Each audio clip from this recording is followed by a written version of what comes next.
If you were to mention economies that are struggling to gain momentum, Canada would definitely not be one of those mentioned. Despite not being part of the worst, Canada's economy is worth discussing. This second largest country in the world might look good on the surface, but beneath it, it's a country that is suffering from high inflation and a high cost of living, among several other economic problems. So what are the reasons behind its struggling economy, and how bad is it? How Canada thrives. Before the pandemic that came to destroy several economies, Canada was thriving. That's not a surprise due to all that it has access to. This country, the second largest in the world, has the third highest total estimated value of natural resources. It has the world's third largest proven oil reserves and the fourth largest crude oil exporter. It's also neighbors with America.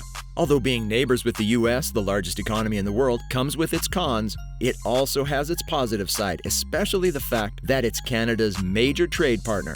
The country trades with America and has access to the Pacific and Atlantic Oceans. Hence, the economy thrives majorly due to its international trade.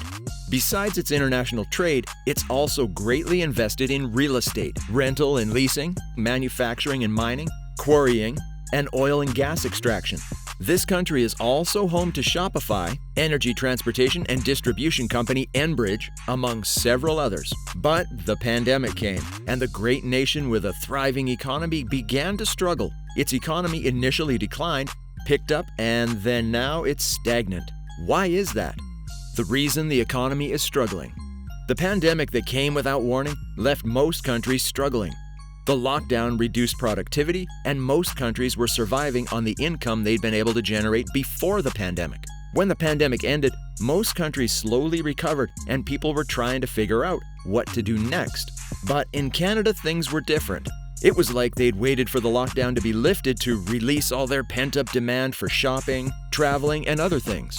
They had fired up the economy with all their spending, and just as expected, the issue of inflation arose. With the inflation rate increasing, the Canadians realized their mistake and began to cool off.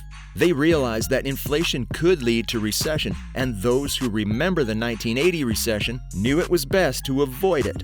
Unfortunately, it was too late, as it had already affected the economy. The spending on traveling and shopping didn't have all negative effects, as it boosted their travel and hospitality sector. The demands for their mined goods arose, and they thought it was only a matter of time before they overcame inflation. Then, other issues arose, and everything got worse. A stagnant economy.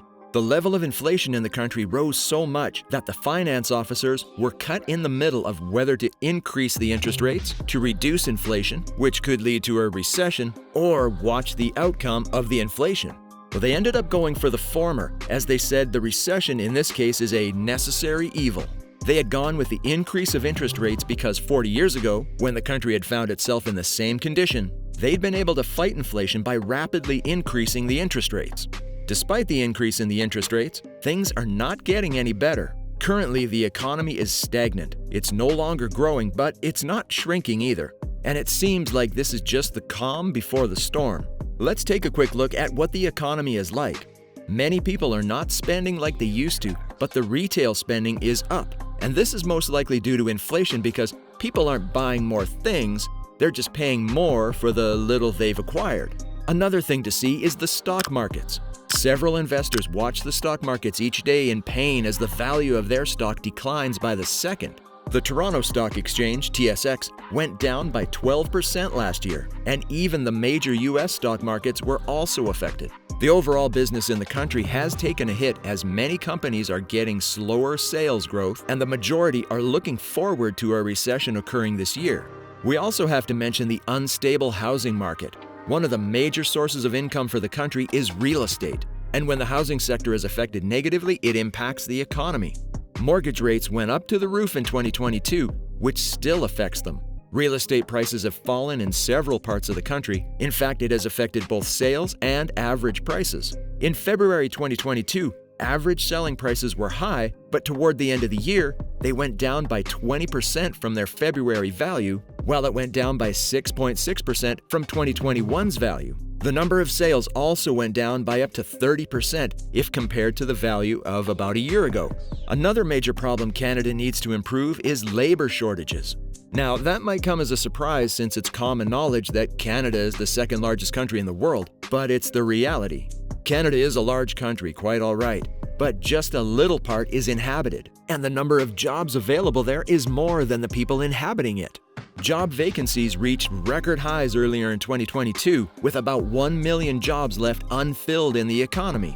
The number of unfilled positions fell to around 850,000 in November, but vacancies are still too high. Several companies are affected because it prevents expansion, affecting the supply of goods. Not only are there too many jobs available, but Canadians also work for less time, reducing the country's productivity level.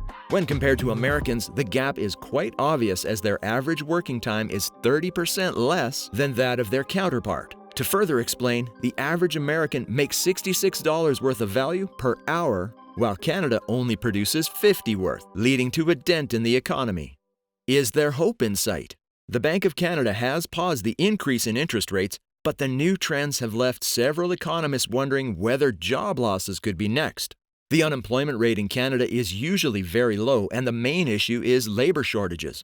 But the very high interest rates of recent times have led to several businesses either closing down or reducing the amount they spend. Consumers are also spending little, so the demand for goods and services has drastically been reduced. As business is slowing down, many companies are reviewing their staff level, which may lead to a rise in unemployment. However, the Canadian labor market has yet to record a rise in unemployment.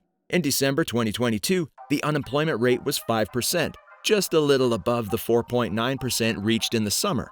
Despite this fact, the Bank of Canada revealed its recent monetary policy report that it expects the effects of rate hikes on the labor market to reveal itself over a longer period. That statement was made after raising the interest rate for the 8th consecutive time before revealing that it would take a pause. They will raise it again if inflation is still on the rise. Trying to stay afloat. Despite the steps taken by the country to make the economy stable, it's still waiting to yield results. The citizens are doing all they can to ensure that they are not affected by the country's economic woes, although in reality it's nothing compared to what some countries are facing. It still needs to be the ideal economic condition for its citizens. Besides the steps taken to reduce the rate of inflation, steps have been taken to increase the productivity of the people too. They must make the population better educated and healthier and allow them to reach their full potential. If necessary steps are taken, the economy will stabilize in no time and might even begin to record growth. So do you think Canada will record a full recession this year? And how bad do you think it would be? Let us know your thoughts in the comments section below. We've come to the end of this video and we thank you for watching. Remember to please like, share, and subscribe to the channel. See you in the next video.